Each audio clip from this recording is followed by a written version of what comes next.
પ્રકરણ 7 સ્થગિતતા કોઈપણ પ્રજા માટે વિકાસને અવરોધનારો સૌથી મોટો રોગ હોય તો તે વૈચારિક સ્થગિતતા છે. પ્રત્યેક પ્રજા પોતાના ચિંતકો પેદા કરતી હોય છે.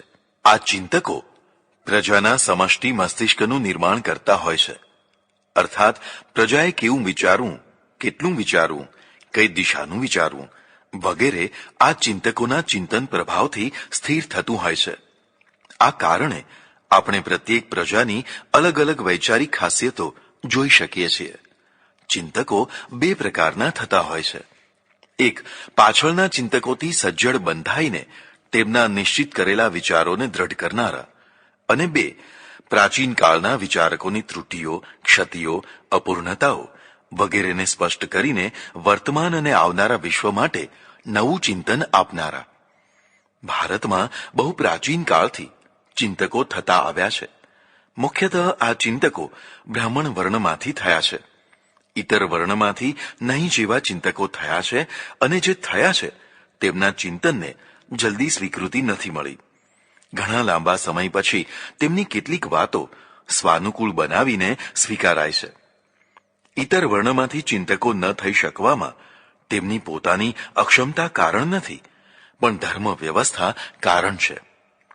વર્ણ વ્યવસ્થાએ ધર્મની વ્યાખ્યા કરવાનું તથા શિક્ષણનું ક્ષેત્ર એક જ વર્ણને આધીન કરી દીધું હોવાથી ઇતર વર્ણના લોકોમાં શૈક્ષણિક પ્રતિભા ખાસ ખીલી શકી નહીં.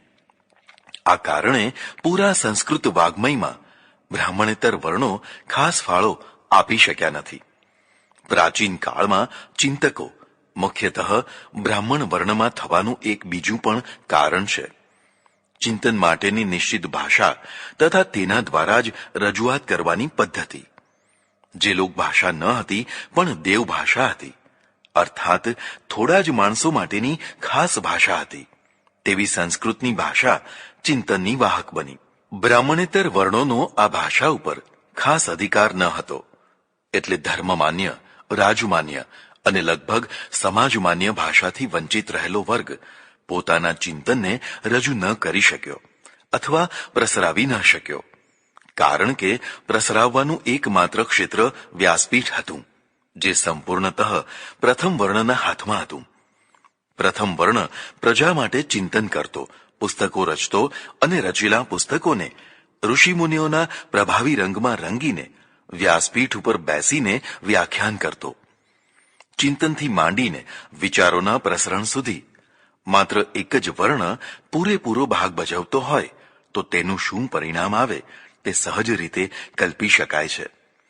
એક પ્રકારથી આ બુદ્ધિમાનોનું સ્વહિતલક્ષી યુનિયન થઈ ગયું, જે સાથે મળીને એક સરખી વ્યાખ્યાઓ કરીને ઇતર પ્રજા પાસેથી સતત ધાર્મિક લાભો તથા મહત્તા મેળવતું રહ્યું. ચિંતનની આ એક વર્ણીય એકાધિકારિતામાં ભગવાન બુદ્ધે બહુ મોટું ગાબડું પાડ્યું. તેમણે ઇતર વર્ણને પણ ચિંતકો બનાવ્યા.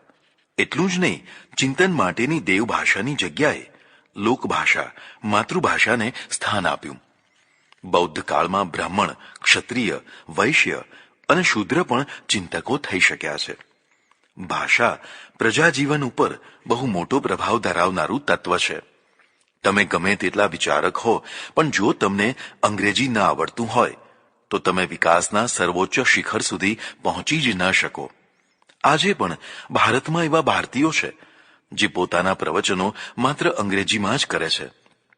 નવાઈ તો એ છે કે અંગ્રેજીનું અલ્પજ્ઞાન ધરાવતા પણ અંગ્રેજીની શ્રેષ્ઠતાના મોહમાં મોહિત રહેતા અસંખ્ય શ્રોતાઓ તેમના ભાષણને સાંભળવા ઉમટી પડે છે.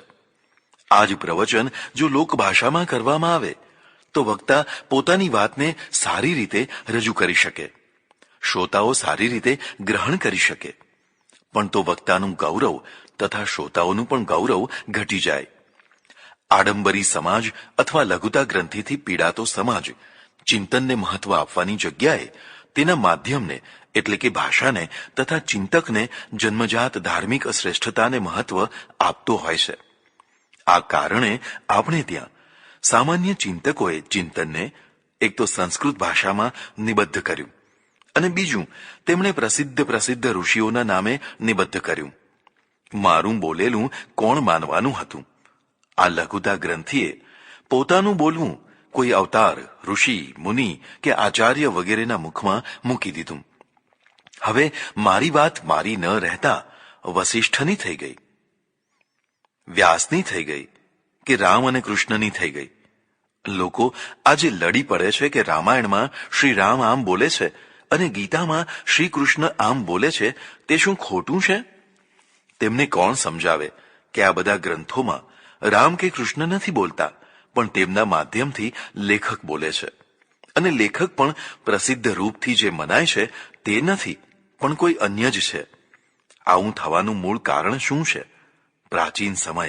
પ્રાચીન સમયના માણસો તથા તેમનું જ્ઞાન અત્યંત દિવ્ય હતું, ત્રુટિ વિનાનું હતું. અને અત્યારનો સમય તો કલિયુગ છે, હળહળતો પાપી સમય છે. અત્યારના માણસો તો સ્વાર્થી તથા નીચ પ્રકૃતિના છે. તેમનું જ્ઞાન તો મિથ્યા અને ડુબાડનારું છે.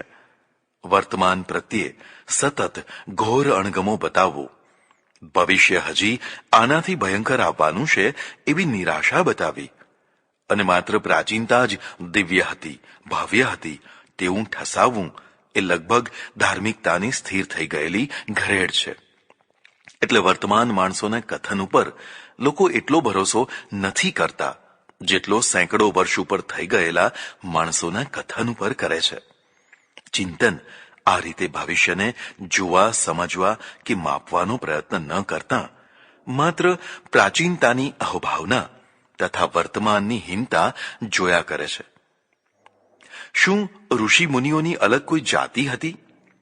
તે કયા સમયથી કયા સમય સુધી થતા રહ્યા અને પછી કેમ બંધ થઈ ગયા? આજે કોઈ ઋષિ મુનિઓ કેમ નથી થતા? આવી જિજ્ઞાસા સત્યશોધકને થવી જોઈએ.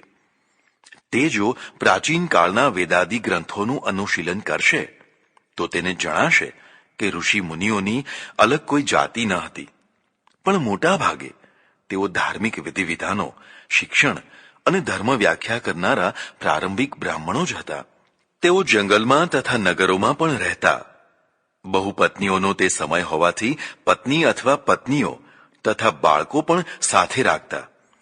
ગાય વગેરે પાલતુ પશુઓ રાખતા, યજ્ઞો કરતા. તેમાં કેટલાક પશુ હિંસાવાળા યજ્ઞો પણ થતા. સોમરસ નામનું કોઈ કેફી પીણું પણ પીતા. આ સોમરસ પ્રજા ભોગ્ય ન થઈ જાય, પણ માત્ર બ્રાહ્મણ ભોગ્ય જ રહે તેની પૂરી તકેદારી રાખતા. આજે પણ ઘણા લોકો માને છે કે સિંહણનું દૂધ સિંહણ સૂતને જ પચે, બીજાને જો પીવડાવે તો પેટ ફાડીને નીકળે. આવી જ રીતે સોમપાન પણ માત્ર બ્રાહ્મણ હોય તે જ કરી શકે, બીજાની તાકાત નહીં. આવી માન્યતાઓ ઊભી કરવા પાછળ તત્કાલીન સુખોની વસ્તુઓ ઉપર સામાન્ય લોકોની નજર ન પડે તથા તે ભાગ પડાવતા ન થાય તે કારણ હોવું જોઈએ. પુરાણોમાં ઋષિમુનિઓની જે કથાઓ આવે છે તે મોટા ભાગે માનવીય સ્વભાવની દુર્બળતા, સંવેદના, ક્ષતિઓ વગેરેને ભરપૂર રીતે બતાવનારી છે. એટલે પૌરાણિક ઋષિઓ સામાન્ય માનવના પ્રાકૃતિક ગુણદોષોથી પર હતા તેવું કહી શકાય તેમ નથી. મારી વાત ઉપર જેને વિશ્વાસ ન આવે તેણે પુરાણો વાંચવા. કોઈ ચિંતક માનવ સહજ દુર્બળતાથી કોઈ નાની મોટી ભૂલ કરે તો તેથી તે ચિંતક મટી જતો નથી. જ્યાં સુધી આપણે આ પરમ સત્યને નહીં સ્વીકારીએ કે પ્રત્યેક દેહધારી કોઈને કોઈ પ્રકારની દુર્બળતાથી ગ્રસ્ત હોય જ છે, તે સર્વશક્તિમાન નથી તેમ પૂર્ણ પણ નથી, ત્યાં સુધી આપણે કદી પણ દંભી જીવનથી પ્રજાને મુક્ત કરી શકવાના નથી. પુરાણોમાં આવતી ઋષિમુનિઓની માનવ સહજ કથાઓ આ વાતને સ્પષ્ટ કરે છે. પણ ધર્મ વ્યાખ્યાતાઓને તો પ્રાચીન કાળના પ્રત્યેક અવતારને, ઋષિ મુનિ કે આચાર્યને પૂર્ણ પરિપૂર્ણ સિદ્ધ કરવો છે. એટલે આવી કથાઓને તે લીલા કહે છે. તે વાસ્તવિક નથી પણ લીલા છે, લોકોને બતાવવા માટે છે. આવું કહીને એમની દુર્બળતાને ઉલટાની પ્રબળતામાં રૂપાંતરિત કરી દે છે. કોઈ સંતને ભયંકર બીમારી લાગુ પડે છે, તે રીબાય છે, સન્નિપાત થઈને બકબક કરે છે. આ બધું પ્રત્યેક દેહ માટે સંભવિત છે, તેવું સ્વીકારવાની જગ્યાએ લોકો કહે છે, આ તો લીલા કરે છે. મહારાજ તે માંદા થતા હશે? આ તો આપણને છેતરવા, કસોટી કરવા લીલા કરે છે, લીલા. એક સત્ય કે વાસ્તવિકતા આપણે સ્વીકારી નથી શકતા, કારણ કે આપણા મસ્તિષ્કમાં બેસાડવામાં આવેલા અવતારો, ઋષિઓ, સંતો વગેરેના રૂપો પૂર્ણથી પણ પૂર્ણતા ભર્યા છે. તે ભૂલ કરે જ નહીં તેવા છે. આ કાલ્પનિક જગત આપણને વાસ્તવિકતાની નજીક જવા દેતું નથી. એટલે ધાર્મિક જગત મોટા ભાગે માન્યતાઓના અંધકારથી આચ્છન્ન રહેતું હોય છે. પ્રાચીન કાળની આ કાલ્પનિક પૂર્ણતા દૂર કરીને જો પ્રજાને સમજાવવામાં આવે કે ભલે પ્રાચીન કાળમાં ઋષિમુનિઓ થયા, પણ તેમને પણ કામનો વેગ આવતો, ક્રોધ પણ થતો, તેઓ લડી પણ પડતા, આવા માનવીય પ્રવાહોમાં તેઓ વહેતા હોવા છતાં પણ બીજા પક્ષે તેઓ ચિંતક, શિક્ષક અને દિવ્ય ગુણોથી ભૂષિત પણ હતા. પ્રત્યેક વ્યક્તિમાં થોડી ઘણી માત્રામાં દિવ્ય તથા દુષ્ટ ગુણો રહેતા જ હોય છે. માનવને માનવ રહેવા દો, જેથી તેની પ્રબળતાની સાથે દુર્બળતાને પણ સમાજ સહન કરી શકે. માનવને જો અવતાર કે દિવ્ય પુરુષ બનાવી દેશો તો તેમાં એક તરફ તો કાલ્પનિક પ્રબળતા ઊભી કરવી પડશે અને બીજી તરફ વાસ્તવિક દુર્બળતાને કાં તો સંતાડવી પડશે અથવા પ્રગટ થઈ ગયેલીને લીલા લીલા કરીને લોકોને મૂર્ખ બનાવવા પડશે. જો ધાર્મિકતાને સત્યને પામવાનું માધ્યમ બનાવવું હોય તો આ તથાકથિત લીલાના અંચળાને દૂર કરી તેની વાસ્તવિકતાનો સ્વીકાર કરો.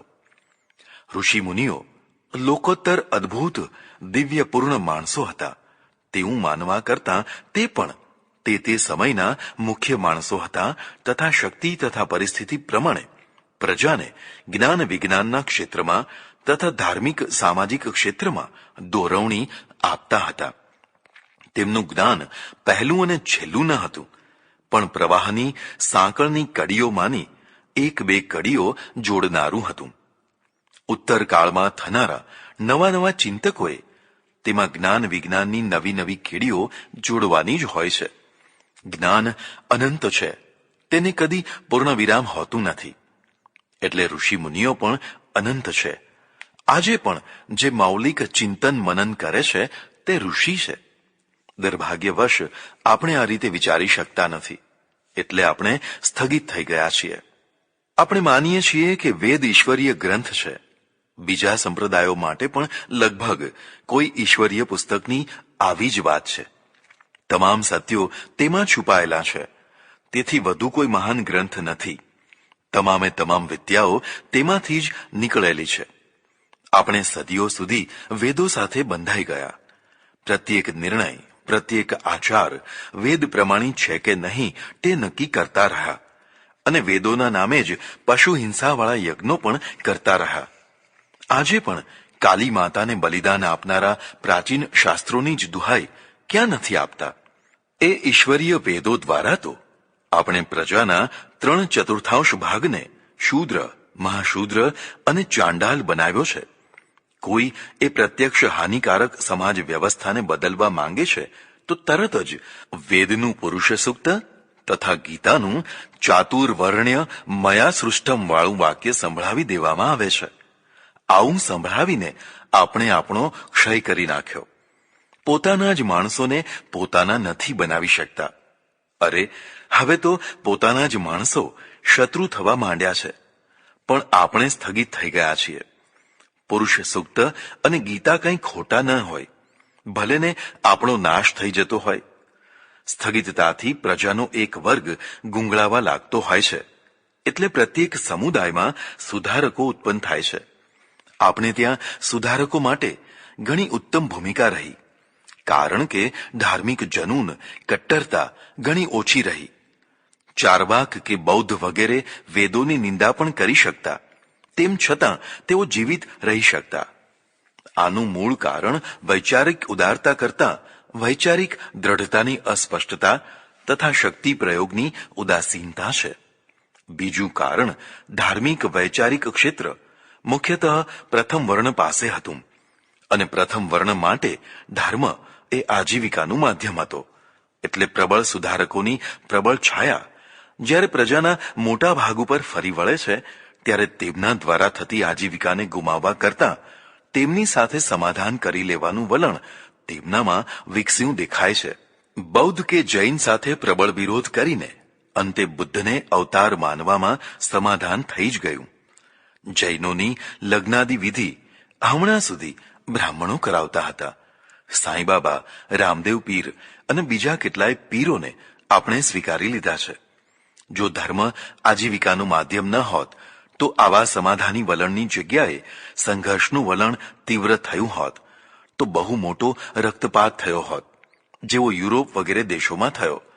તે ભારે અનિષ્ટથી આપણે બચી ગયા, પણ તેની સાથે આપણે પ્રબળ પ્રજા બનાવવાની જગ્યાએ નિર્માલ્ય પ્રજા થઈને જીવન જીવતા રહ્યા તે પણ હકીકત છે. વેદ પરંપરામાં અસંખ્ય સંપ્રદાયો નીકળતા રહ્યા. પ્રથમ તે સૌનો વિરોધ થતો રહ્યો. તે વેદ બાહ્ય છે તેમ કહેવાતું રહ્યું, પણ પછી તેની પ્રબળતા થતાં જ તેની સાથે સમાધાન કરી તેને પણ વૈદિક માની લેવાની પરંપરા ચાલતી રહી.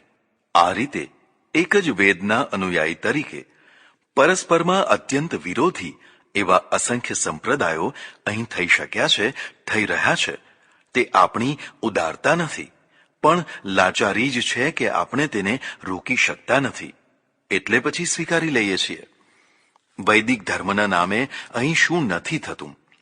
મૂર્તિ પૂજા વેદમાં છે જ નહીં એવું માનીને મૂર્તિ પૂજાની ઘોર નિંદા કરનારો પણ વૈદિક, અને મૂર્તિ પૂજા વેદોનું પરમ લક્ષ્ય છે તેવું માની મૂર્તિઓ પૂજનાર પણ વૈદિક. ઈશ્વર છે તેમ માનનારા પણ વૈદિક, ઈશ્વર અવતાર લે છે તેવું કહેનારા પણ વૈદિક, અને ઈશ્વરનો અવતાર થઈ શકે જ નહીં તેવું કહેનારા પણ વૈદિક. ઈશ્વરને સગુણ સાકાર માનનારા પણ વૈદિક, અને ઈશ્વરને નિર્ગુણ નિરાકાર માનનારા પણ વૈદિક. વૈદિકતાના નામ નીચે એટલા પરસ્પર વિરોધી વિચારો તથા આચારો ભેગા થયા છે કે વૈદિકતા એ અસ્પષ્ટતાનો પર્યાય થઈ ગઈ છે. વાત પણ સાચી છે. જુદા જુદા કાળમાં જુદા જુદા સ્થાનમાં પશુપાલકોના રૂપમાં ભ્રમણ કરતા આર્ય લોકોએ પ્રારંભિક કાળના છંદોમાં ગદ્યમાં જે પ્રકૃતિ સહજ ઉચ્ચારણો કર્યા તે થયા વેદ. યજ્ઞોમાં આહુતિ આપવા માટે તેનો વિનિયોગ થતો રહ્યો. તેનાથી ભારતીય પ્રજાના જ્ઞાન વિજ્ઞાનનો વિકાસ સધાયો હોય તેવો કોઈ કાળ મને દેખાયો નથી. તેના અર્થો પ્રથમથી જ અસ્પષ્ટ હતા, તેથી તેને સમજવા અંગ અને ઉપાંગો રચાયા. આજ સુધી અનેક ભાષ્યકર્તાઓ થયા, પણ હજી પણ તેનો પ્રત્યેક મંત્ર સ્પષ્ટ થઈ શક્યો નથી, જેમ પ્રાચીન કાળના કેટલાક શિલાલેખો. આ અસ્પષ્ટતા અસંખ્ય સંપ્રદાયો શરૂ થવામાં આશીર્વાદરૂપ બની ગઈ. પ્રત્યેક સંપ્રદાય પોતાના સિદ્ધાંતોને વેદ સિદ્ધ હોવાનો દાવો કરી શકે છે. તેમાં નવામાં નવું જ્ઞાન હોવાનો દાવો કરનારા વિમાન, જહાજ, ફાઉન્ટન પેન વગેરે બનાવવાના મંત્રો બતાવી શકે છે. આજે પણ ઘણા ભોળા કે ધાર્મિક માણસો ગૌરવપૂર્વક વાતો કરતા હોય છે કે જર્મની કે અમેરિકા વગેરે જ્યાં જ્યાં વિજ્ઞાન વિકસ્યું છે ત્યાં ત્યાં અમારા વેદોથી જ વિકસ્યું છે. એ લોકો અહીંથી આપણા વેદો લઈ ગયા અને પછી વિજ્ઞાન મેળવ્યું વગેરે. માત્ર વેદો જ નહીં, લગભગ બધા જ ધર્મ પુસ્તકો પ્રજાને સ્થગિત કરી નાખતા હોય છે. અનુભવ કરવો હોય તો કરજો. દુનિયામાં જે ભાગમાં જે પ્રજા વધુ ધર્મચુસ્ત હશે તે વધુને વધુ સ્થગિત થઈ ગયેલી પ્રજા હશે. ધર્મગ્રંથોનું જમા પાસું ઘણું મોટું છે. ચારિત્ર નિર્માણ, આચાર વ્યવસ્થા, ઉત્તમ અને પવિત્ર વિચારોની ભૂમિકા, ભક્તિ, સેવા, સમર્પણ વગેરે વગેરે. કોઈ સામાન્ય વ્યક્તિના જીવનમાં કોઈ ધર્મગ્રંથનું મહત્વ ન હોય તો કદાચ તે મોટું પ્રેરક બળ ખોઈ બેસશે. આજે પણ હજારો માણસો ગીતા અને રામાયણનો રોજ પાઠ કરીને કૃતકૃત્ય થાય છે. તેમને શાંતિ તથા સમજણ મળે છે, પ્રજામાં એક સૂત્રતા રહે છે વગેરે તેના ઘણા લાભો છે. પણ આટલા બધા લાભો આપ્યા પછી પણ તે પ્રજાના ચિંતનને સ્થગિત કરી દેનાર પણ છે એ વાત સમજાય તો આપણે આપણા ચિંતનને ભવિષ્ય નિર્માતા બનાવી શકીએ. લગભગ બધા જ ધર્મોમાં પ્રાચીન ગ્રંથોની સર્વકાલિક ઉપયોગિતા સિદ્ધ કરવા સતત ભાષ્યો અને ટીકાઓ લખાતા રહ્યા છે. ઘણીવાર તો મૂળ ગ્રંથ કરતાં તેના ભાષ્યકારો વધુ પ્રામાણિક તથા મહત્વના થઈ ગયા છે. એવું લાગે છે કે એ રચનાઓને પરમ સત્ય સાબિત કરવા પેઢી દર પેઢીના વિદ્વાનોએ પોતાની તમામે તમામ બુદ્ધિ ખર્ચી નાખી છે. પ્રાચીનતા પ્રત્યેના આ મોહથી પ્રજા સ્થગિત થઈ ગઈ. જો આ પ્રકાંડ વિદ્વાનોની બુદ્ધિનો 10મો ભાગ પણ વર્તમાન પ્રશ્નોને સમજવા તથા ભવિષ્યનું નિર્માણ કરવામાં પ્રયોજાયો હોત તો આપણે યુરોપના ઉતરેલા ચિથરા ન પહેરવા પડત. ચિંતન જેમ જેમ પ્રાચીન કાળના ઊંડાણ સાથે જડબે સલાખ બંધાઈ જાય છે તેમ તેમ તે પ્રજાને નવીનતા તથા મૌલિકતાથી વંચિત કરીને સેંકડો વર્ષ પૂર્વ સાથે સ્થગિત કરી દેતું હોય છે. આજે પણ લોકોને કહેતા સાંભળશો, ફલાણો ગ્રંથ મોટો કે તમે મોટા, ફલાણા આચાર્ય મોટા કે તમે મોટા, શું પૂર્વજો ગાંડા હતા, વગેરે વગેરે વાતો બૌદ્ધિક સ્થગિતતાની સાબિતી આપે છે. ચિંતનને સ્થગિત કરવા આપણે એક બીજો ઉપાય પણ કરી રાખ્યો છે. તથાકથિત મહાપુરુષોને કોઈને કોઈ અવતાર સાથે જોડી દીધા છે. તે તો વિષ્ણુના, શિવના, શેષનાગના, હનુમાનના, સાંઈ બાબાના, રામદેવ પીરના અવતાર હતા. માણસ પોતે પોતાનો જ અવતાર હોય તો શું ખોટું છે? પણ આ તો તૈયાર મહત્તાના સિંહાસન ઉપર ગોઠવાઈ જવું છે એટલે પૂર્વના કોઈ ભવ્ય અવતાર સાથે પોતાને જોડી કાઢે છે.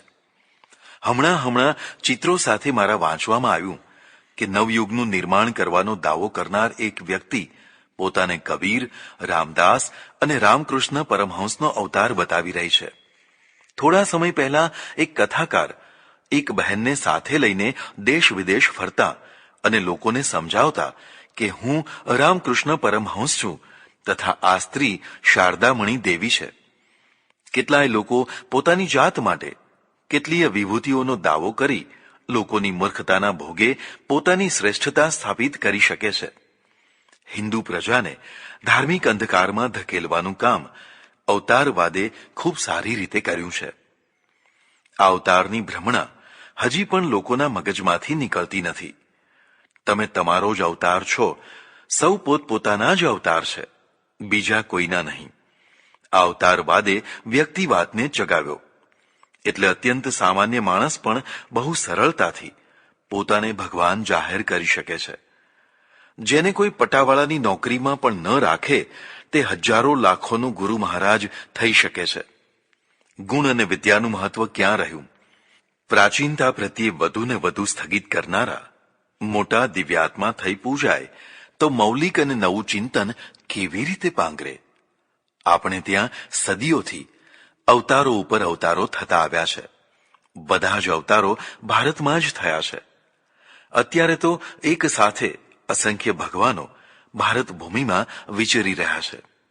બીજી તરફ ઇંગ્લેન્ડ, જર્મની, અમેરિકા કે જાપાન જેવા દેશોમાં આજ સુધી એક પણ અવતાર થયો નથી. અરે પૂર્ણ જ્ઞાની કે સર્વજ્ઞ થયો નથી. તેમ છતાં આ દેશો સમૃદ્ધ, સુખી, પ્રામાણિક, શૂરવીર, બાહોશ બનીને આખા વિશ્વને મુઠ્ઠીમાં રાખી રહ્યા છે. એક પણ અવતાર વિના ઇંગ્લેન્ડે લગભગ આખી દુનિયા ઉપર રાજ્ય કર્યું. સારી રીતે ન્યાય નીતિથી રાજ્ય કર્યું. બીજી તરફ આપણે ત્યાં મુસ્લિમોના ધાડા આવવા લાગ્યા ત્યારે પણ અવતારો હતા અને અંગ્રેજોએ રાજ્ય કર્યું ત્યારે પણ કેટલાક અવતારો હતા. અરે અવતારો નહીં, પણ અવતારોનાય સર્વોપરી અવતારીઓ હતા. ભૂમિમાં આવા પૂર્ણ અવતારીઓ વારંવાર પ્રગટતા હોય છતાં પ્રજા કંગાલ, ચીથરેહાલ, ભયભીત, દુઃખી, ગુંડાઓથી ત્રસ્ત, ઝૂંપડપટ્ટીઓમાં નારકીય જીવન જીવનારી, અંધશ્રદ્ધાળુ, અજ્ઞાની અને અપ્રમાણિક હોય તો પ્રશ્ન થાય છે કે આ અવતારોના આટલા મોટા ધસારા પછી પણ દેશ અને પ્રજા તો ઠેરના ઠેર જ રહ્યા ને. અને પેલા પશ્ચિમવાળા એક પણ અવતાર વિના સર્વોપરી થઈને બેઠા છે. કારણ સ્પષ્ટ છે. આપણે જ્ઞાનના નહીં પણ ભ્રાંતિના ઉપાસક છીએ. એવો કોઈ ઈશ્વર નવરો નથી જે અવતાર લે. ઈશ્વર તો ઈચ્છે છે કે પ્રત્યેક વ્યક્તિ પોતાના અવતારને દીપાવે.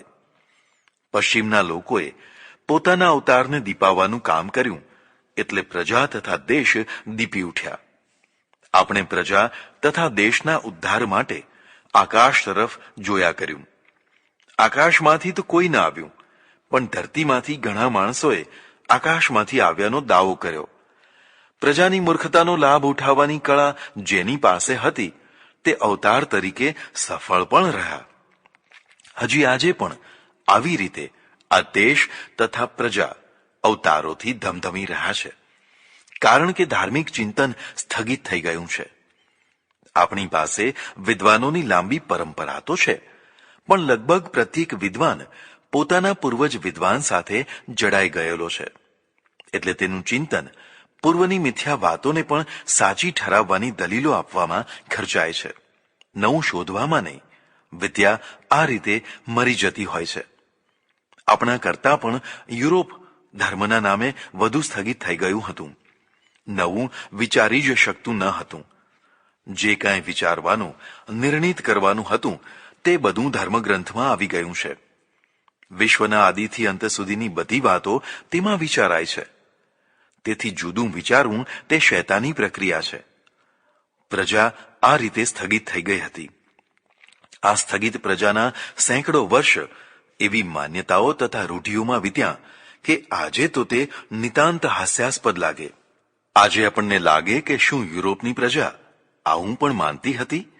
અરે, આવું પણ જીવતી હતી? આજે કોઈ કાશીમાં કરવત લેવા જાય તો આખો દેશ ખળભળી ઉઠે. તેને કરવત ન દે. પણ પ્રાચીન કાળમાં ઢોલ નગારા સાથે આ પ્રક્રિયા થતી. કશા જ ખળભળાટ વિના હમણાં 2 જ વર્ષ ઉપર રાજસ્થાનમાં કોઈ સ્ત્રીને પતિના મૃત્યુ પાછળ સતી થવાની ઈચ્છા થયેલી. ઠેઠ લોકસભા સુધી મોટો ખળભળાટ થયો.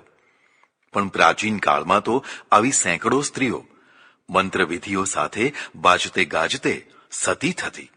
અરે, સતી કરી નંખાતી. પ્રાચીન કાળની અસંખ્ય માન્યતાઓ અને રૂઢિઓ આજે રહી નથી. તેને દૂર કરવા કેટલાય ગેલેલિયો, બ્રુનો, સર્વેટ્સ, દયાનંદ વગેરેને બલિદાન આપવા પડ્યા છે. અસંખ્ય યાતનાઓ અને બલિદાન પછી યુરોપ સ્થગિતતામાંથી બહાર નીકળ્યું અને જોત જોતામાં આખા વિશ્વ ઉપર ફરી વળ્યું. જે પ્રજાઓ પ્રાચીન કાળના જ ગાણા ગાતી રહી તે યુરોપની આધીનતામાં આવી ગઈ.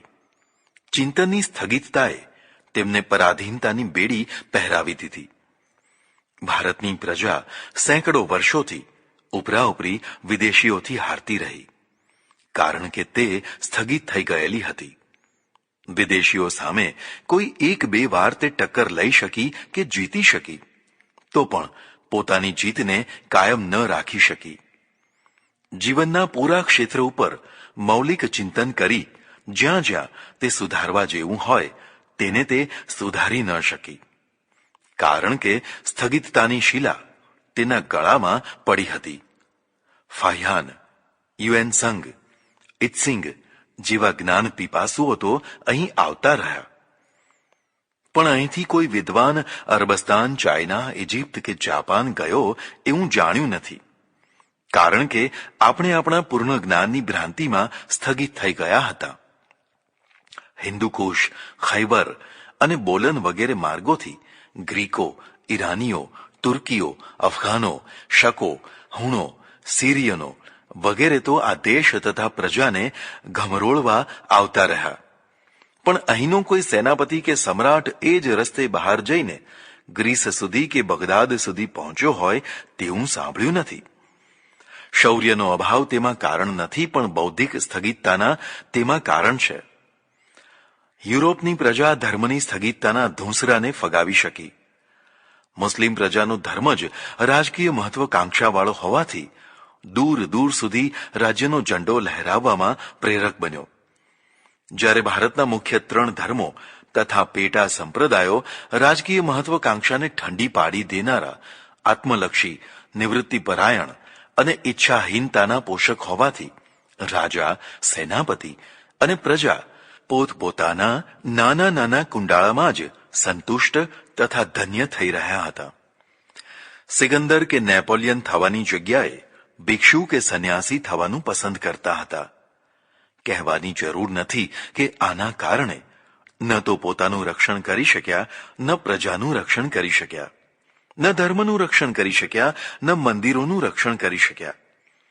તેમના વિચારો સ્થગિત થઈ ગયેલા હતા, એટલે નવીનતા આગળ ટકી ન શક્યા.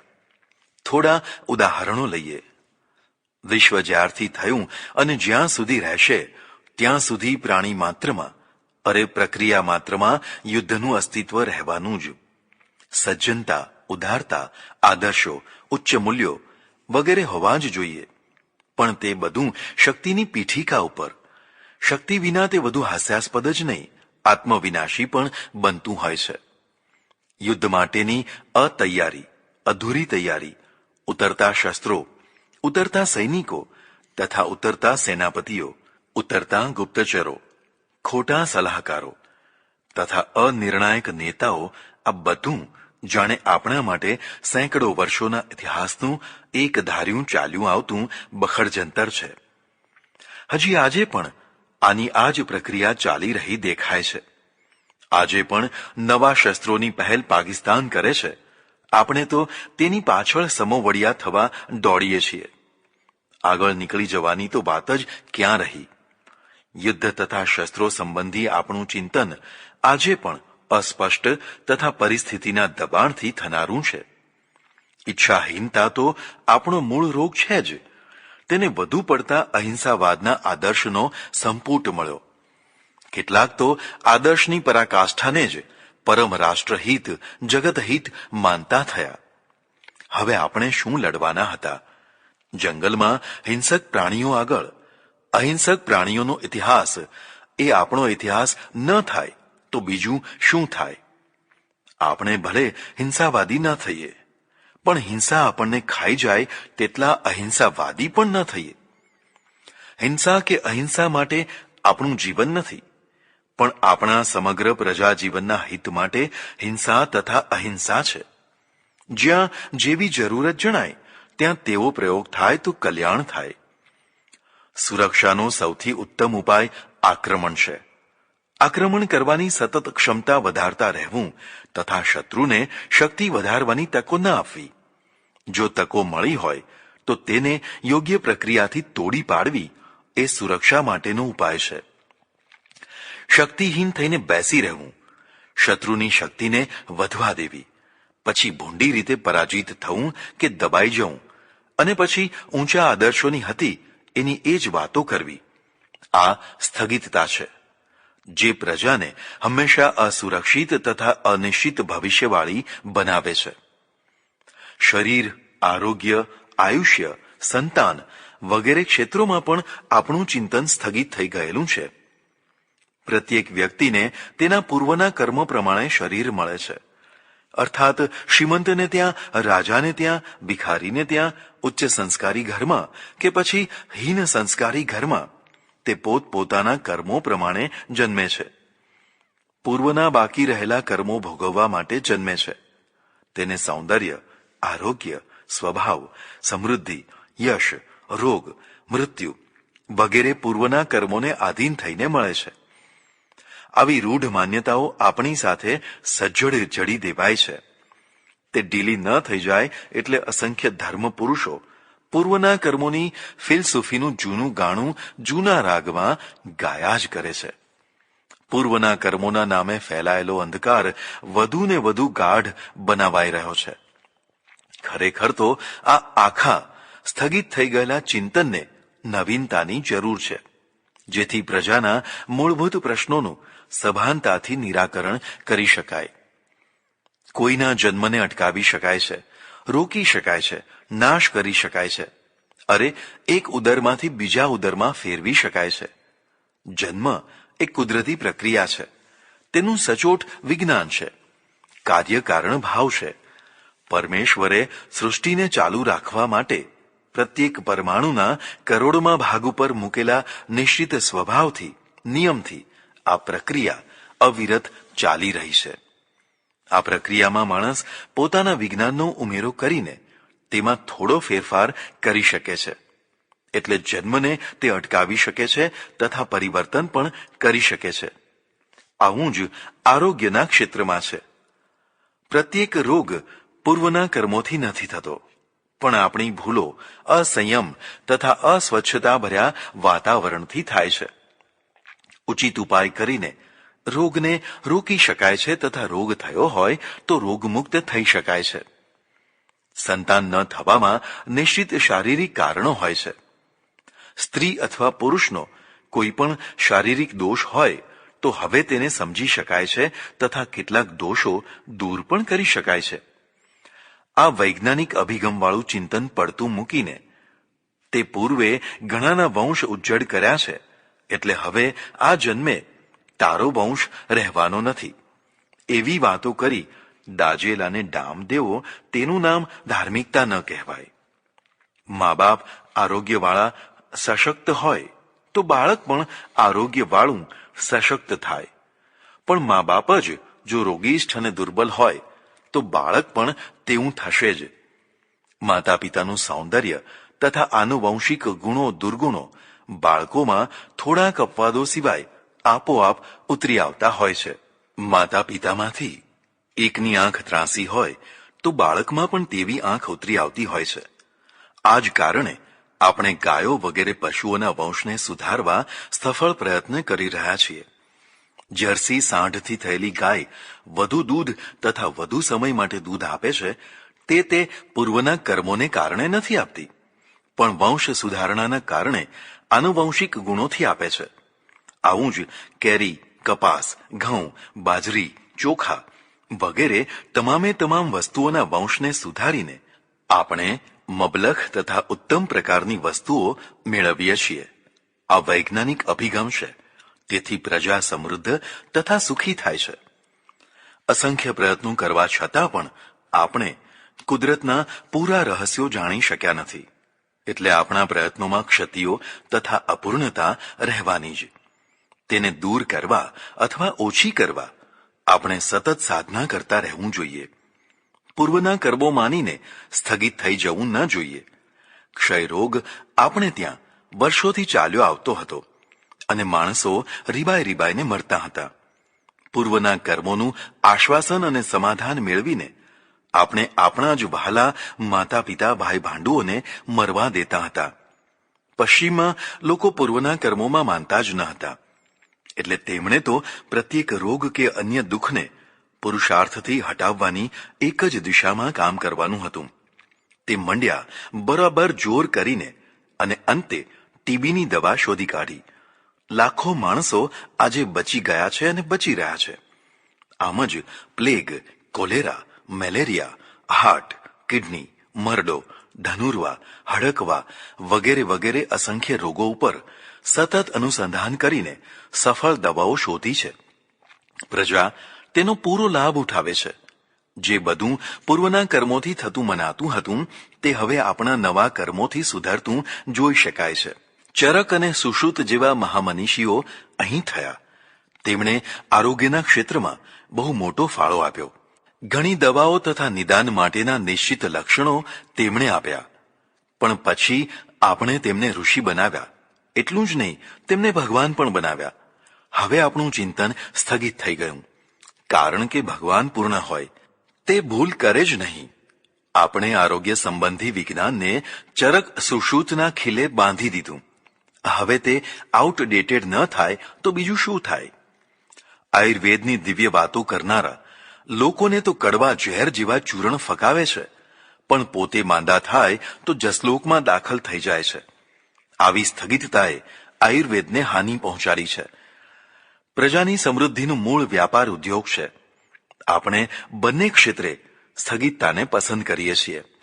ઉદ્યોગોના ક્ષેત્રમાં યંત્ર વિરોધી વલણથી આપણે પ્રસિદ્ધ છીએ. યંત્રથી લોકો બેકાર બને છે.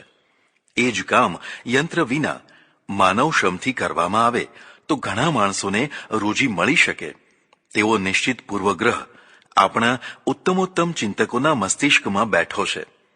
નવાઈ તો એ છે કે જ્યારે આપણે ત્યાં યંત્રો ન હતા ત્યારે પણ ભારે બેકારી તથા ભૂખમરો હતા જ.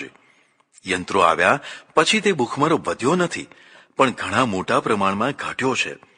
જે ક્ષેત્રમાં યંત્રો છે ત્યાંના કરતા જ્યાં બિલકુલ યંત્રો નથી એવા ક્ષેત્રો વધુને વધુ ભૂખે મરી રહ્યા છે. સમયસર ઉચ્ચતમ વૈજ્ઞાનિક કળા કુશળતાનો પ્રયોગ ન કરી શકવાના કારણે આપણો કાપડ ઉદ્યોગ મરવા પડ્યો છે. જાપાન, કોરિયા અને તાઇવાનના કપડાં ભારત સહિત દુનિયા ઉપર ફરી વળ્યા છે. તે દેશોમાં આટલી મોટી વૈજ્ઞાનિક કળા કુશળતાનો ઉપયોગ કરવાથી બેકારી નથી વધી, પણ આવક વધી છે. જ્યારે આપણી મિલોના ભૂંગળા ધુમાડા વિનાના થવા લાગ્યા છે અને કારીગરો રોજી વિનાના થવા લાગ્યા છે. આપણે સંચાને બંધ કરીને અંબર ચરખા તરફ જવા માંગીએ છીએ. અંબર ચરખો પણ 2-3 માણસોની રોજી અટકાવતો હોય તો પછી રેંટિયા ઉપર જઈએ, અને જો રેંટિયો પણ એકાદ માણસની રોજીને અટકાવતો હોય તો તકલી ઉપર જઈએ. આહા, કેવું સુંદર ભવિષ્યનું સ્વપ્ન છે. કાપડના પ્રત્યેક યંત્રનો ભૂક્કો બોલાવી દેશની પ્રત્યેક વ્યક્તિ હાથમાં તકલી લઈને હરતી ફરતી ઉઠતી બેસતી બસ તકલી ફેરવ્યા કરે, બસ તકલી ફેરવ્યા કરે. કોઈ બેકાર નહીં, સૌ કામવાળા. આપણે ઉન્નત સ્તરની જરૂર નથી, આપણે પ્રચુરતાની પણ જરૂર નથી. આપણે તો તન ઢાંકવા માટે જાડું ખરબચડું 2 મીટર કાપડ જોઈએ છે. આવી જ રીતે જેવું તેવું ખાવાનું, જેવા તેવા ઝૂંપડા જેવા મકાનમાં રહેવાનું. ઘણું થઈ ગયું, કાલ મરી જવાનું છે. રેશમી વસ્ત્ર પહેરો તોય મરવાનું છે, અને રોજ દૂધપાક જમો તોય મરવાનું છે. ત્યારે થોડામાં થોડાથી અને ગમે તેવાથી ચલાવી લો ને ભાઈ. આધ્યાત્મિક ક્ષેત્રમાંથી ઉછીનું લીધેલું અને ઈચ્છા શક્તિનો ક્ષય કરી નાખનારું આ ચિંતન આપણા ઔદ્યોગિક ક્ષેત્ર ઉપર પણ પ્રભાવ પાડતું થઈ જાય તો આ દેશ તો ભિખારી જ થઈ જાય. આ ચિંતનમાં નરી સ્થગિતતા છે.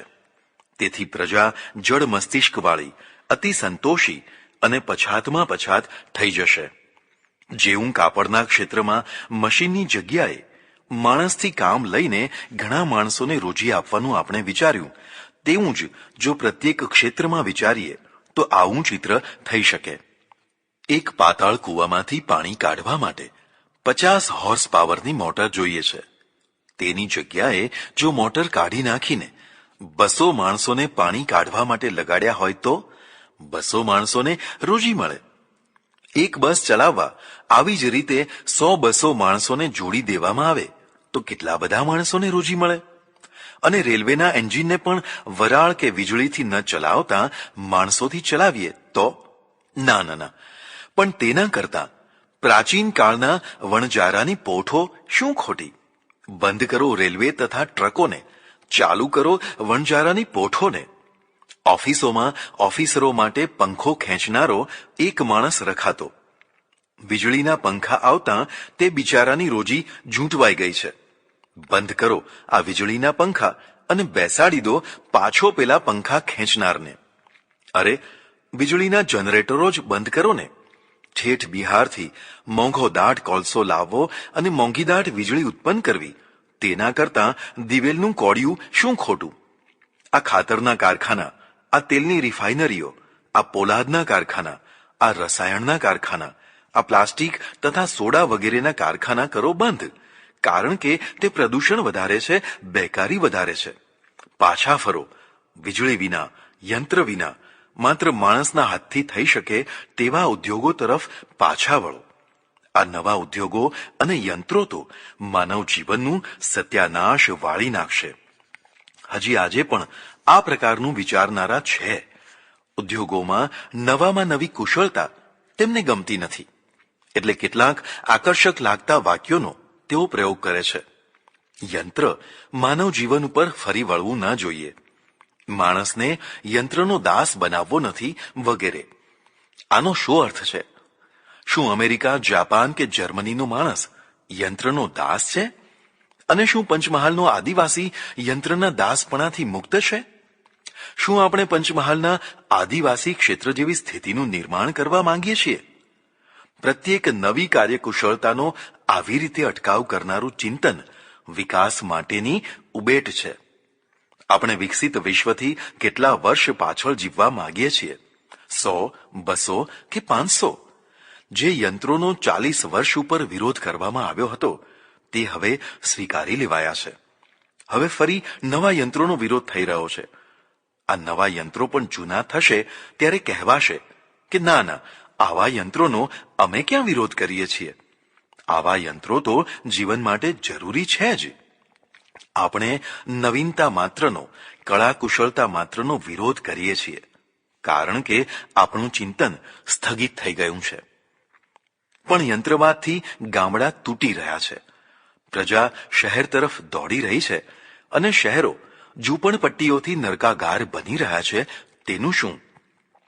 સાચી વાત છે, જ્યાં રોજી હશે ત્યાં લોકો ખેંચાઈ જવાના. પ્રજા જ્યારે સમૃદ્ધ થતી હોય ત્યારે થનારી આ અનિવાર્ય પ્રક્રિયા છે. તેથી ડરવાની જરૂર નથી, આયોજનની જરૂર છે. Tokyo, new Mexico city, New York, London વગેરે શહેરો પ્રજાની પ્રચુરતાથી ધમધમી રહ્યા છે. પણ ત્યાં ઝૂંપડપટ્ટી નથી કારણ કે પૂરતું આયોજન છે. પ્રત્યેક વ્યક્તિને પોતાની ક્ષમતા પ્રમાણેનું સુઘડ સ્વચ્છ મકાન મળી શકે છે. મુંબઈના ભુલેશ્વર રોડ, કલકત્તાનો એવો જ કોઈ રોડ કે જૂની દિલ્હી કે જૂના અમદાવાદના રોડ પર વાહન વ્યવહારની જે ભયંકર હાડમારી છે તે ન્યૂયોર્કના મેનહટન રોડની નથી. આવું જ પાર્કિંગ વ્યવસ્થાના આયોજનનું છે. આપણે પ્રત્યેક ખૂણામાં દુકાન કરી નાખીએ છીએ. ઠેઠ રોડની ફૂટપાથ ઉપર ઝૂંપડા, લારીઓ, ફેરિયાઓ વગેરેને દખલ કરવા દઈએ છીએ. હવે માણસ ચાલશે ક્યાં? માણસને ચાલવાની જગ્યા નથી તો વાહનને ચાલવાની તો વાત જ ક્યાં રહી? આ બધાનો ઉપાય શહેરની વસ્તીને ગામડામાં ધકેલી દેવાનો નથી, પણ શહેરનું વ્યવસ્થિત આયોજન કરવાનો છે. હા, ગ્રામોદ્યોગ પણ ખીલવવો જોઈએ, પણ તે મુખ્યતઃ નિકાસલક્ષી હેતુ માટેનો હોય. માથે પડે એવી વ્યર્થની વસ્તુઓ ઉત્પન્ન કરવાનો દુરાગ્રહ રાખીએ અને પછી પેલી વસ્તુઓ ગમે તેમ કરીને કોઈના માથે નાખીએ તો તેનું નામ ગ્રામોદ્યોગ ન કહેવાય. જ્યાં સુધી ચિંતન સ્થગિત હશે ત્યાં સુધી આપણે ઉદ્યોગના ક્ષેત્રમાં ઠેરના ઠેર રહેવાના છીએ. આપણી બુદ્ધિ નકારાત્મક ચિંતન કર્યા કરશે.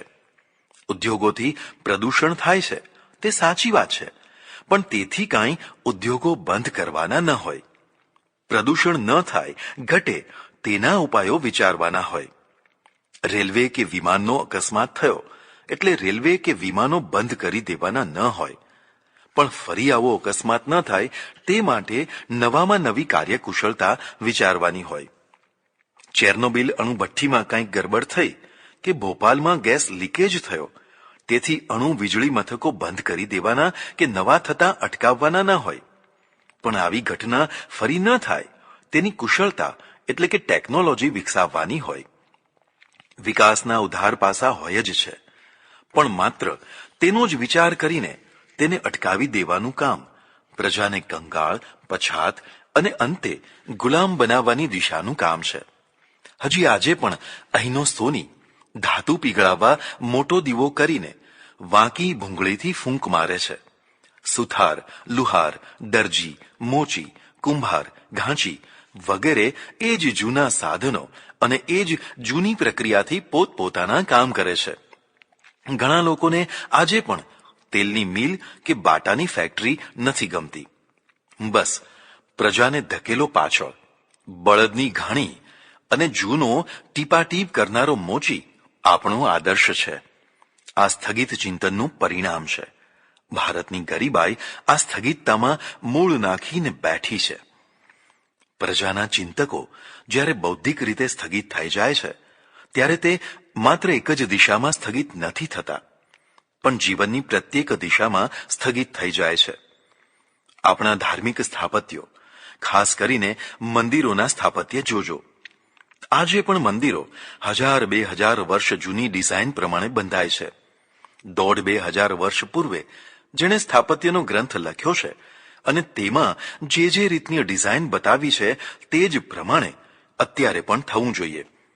તેમાં કશો સુધારો ન કરાય, કારણ કે એ ગ્રંથ લખનાર ઋષિ હતા, ભગવાન હતા. તેમની ભૂલ હોય જ નહીં, તેમાં સુધારો પણ ન હોય.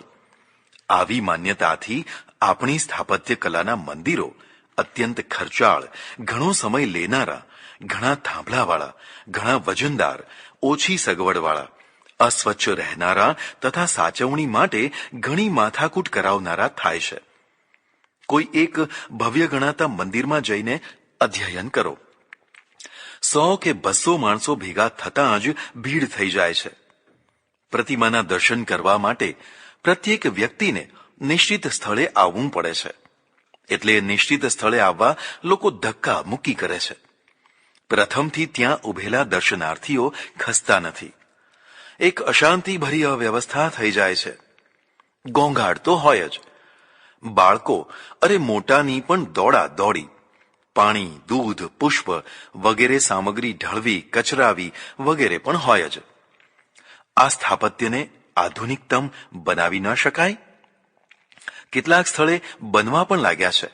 નવામાં નવી ટેકનોલોજીના ઉપયોગથી વર્ષોમાં બંધાનારા મંદિરોને મહિનાઓમાં બાંધી શકાય.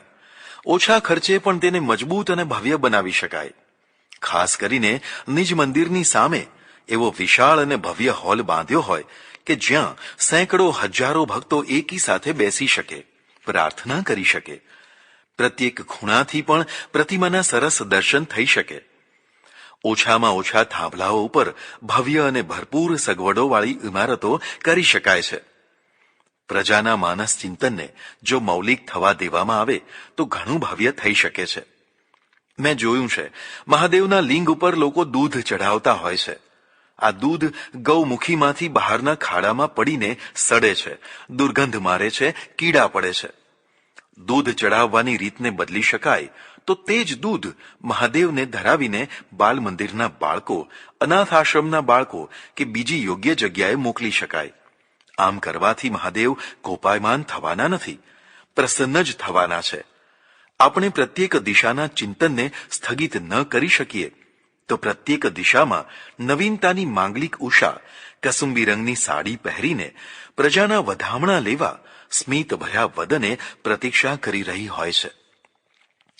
પ્રાચીનતાની ભવ્યતામાં જે નવી નવી ભવ્યતાનો ઉમેરો કરે તે સુપાત્ર પ્રજા કહેવાય. તે પૂર્વજોને રાજી કરનારી પ્રજા કહેવાય. પણ પ્રાચીનતાની ભવ્યતામાં કશો જ નવો ઉમેરો કર્યા વિના જ્યાંની ત્યાં જ અટકી જાય તો તેવી પ્રજા સ્થગિત થઈ ગયેલી કહેવાય. અને પ્રાચીનતાની માત્ર કાલ્પનિક વાતોમાં રાચ્યા કરનારી અને કશું જ નવું ઉત્તમ કામ ન કરનારી, પ્રાચીનતાની કાલ્પનિક ભવ્યતાના ઘેનમાં મસ્ત રહીને પોતાને સર્વોત્તમ પ્રજા માનનારી પ્રજા તો હાસ્યાસ્પદ બનતી હોય છે. દિન પ્રતિદિન તે વધુ ને વધુ અધોગતિ તરફ ઢળતી હોય છે. આપણે આપણા ચિંતનને સ્થગિત ન થવા દઈએ.